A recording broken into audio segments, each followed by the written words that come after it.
మేము తలుచుకుంటే మీ టీం మొత్తాన్ని హోమ్ గ్రౌండ్ లోనే నేలమట్టం చేస్తాం. 100 రన్లకే ఆల్అౌట్ చేసేస్తాం.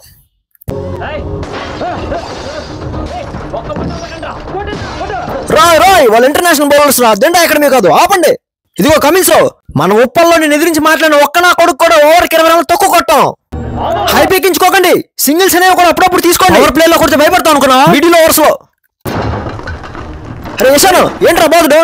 వీళ్ళు 300 మింగేలా ఉన్నారు, కొత్త మూసుకో. అరే యశాను, రెడ్డి ఆర్చర్ గారిని వదిలేండి. బాగా ఆడినందుకు నన్ను కాటేరమ్మ కొడుకు లిస్ట్ లో యాడ్ చేయండి. ఉప్పల్లో 6 కొట్టానంటే రాజస్థాన్ తుప్పల్లో వెళ్ళి బాల్ పడుద్ది. నా మాట వినండి, ఆర్చర్ గారిని వదిలేండి. ఎస్ఆర్ఎస్ ట్రోల్ చేస్తే టీం అందరిది చిక్కేస్తా.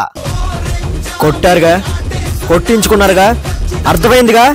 ఫస్ట్ మ్యాచ్ లోనే బ్యాటింగ్ ఇంత విభత్సంగా ఉంటే సీజన్ మొత్తంలో ఇంకెలా ఉంటుందో తెలుసా? ఈ ట్విట్టర్ లో ట్రోలింగ్లు రేయాన్స్ కాలేజ్ లో మన దగ్గర కాదు. ఎస్ఆర్హెచ్ కదా, ఏదో లాస్ట్ ఇయర్ ఫ్లూక్ లో ఆడేశారు, ఆర్చర్ దింపి వికెట్లు తీసి మా పరువు తీద్దాం అనుకున్నావా? మేము కాటేరమ్మ కొడుకులవరా. ఈ ఫ్యాన్స్ అందరి చేత రోజు పుష్ప సలార్ దేవరా అని చెప్పి బీజిఎంలతో ఎలివేషన్ తీసుకునే వాళ్ళం. మీ అడ్మిన్ నుంచి ఒక్క ట్రోల్ చూసినా మీ బౌలర్ల ఎకానమీలు ఎగిరిపోతాయి. బుద్ధిగా ఏదో స్కోర్ కొట్టి మూసుకుని రాజస్థాన్ దుబాయ్. జైషా